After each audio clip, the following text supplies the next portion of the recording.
Hi, it's Dave Curlin. This is my rant of the day. Salespeople always get this wrong. If you're the incumbent and there are competitors coming to take the business away, do you defend, differentiate, or go on the attack? And if you're the competitor trying to take business away from the incumbent, do you defend, differentiate, or go on the attack? That's the question we'll try to answer today. Now, as an example, we can look at some of the things that are taking place in the US 2024 presidential race. We have the incumbent, Biden, and he defends. And now he's starting to attack. We have RFK Jr., who started out by differentiating, and now he's on the attack. And then we have Trump, who started out by differentiating, and now he's on the attack.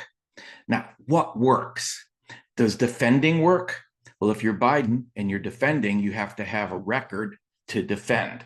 And his, honestly, has been pretty weak. If you're RFK, he has no record. There's nothing to defend. So he has to choose from differentiating or attacking.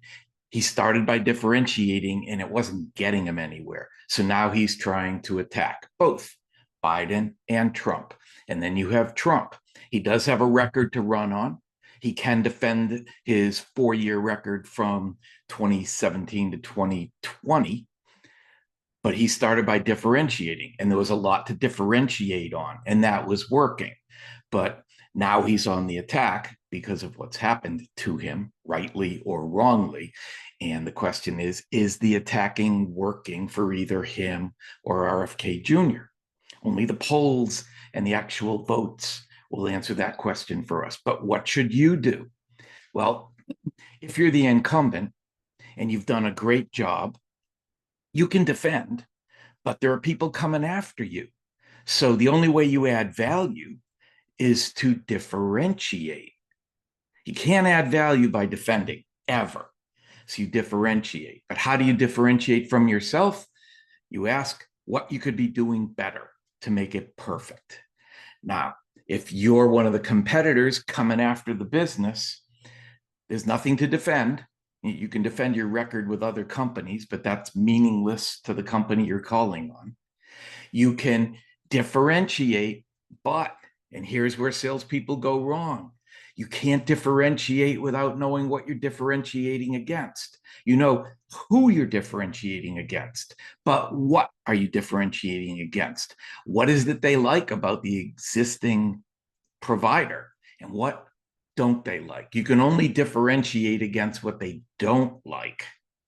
And then there's attacking. Well, attacking, as I said earlier, makes you look weak and you lose credibility. Attacking doesn't really work for salespeople, but you can be controversial.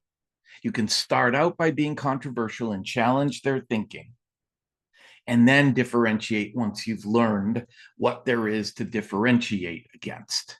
So, back to the beginning. Do you defend? Do you differentiate? Do you attack? Or should you be controversial? Controversial gets people's attention. Differentiating separates you from the pack once you know what to differentiate on. Attacking makes you look weak. It causes you to lose credibility. And defending doesn't add any value.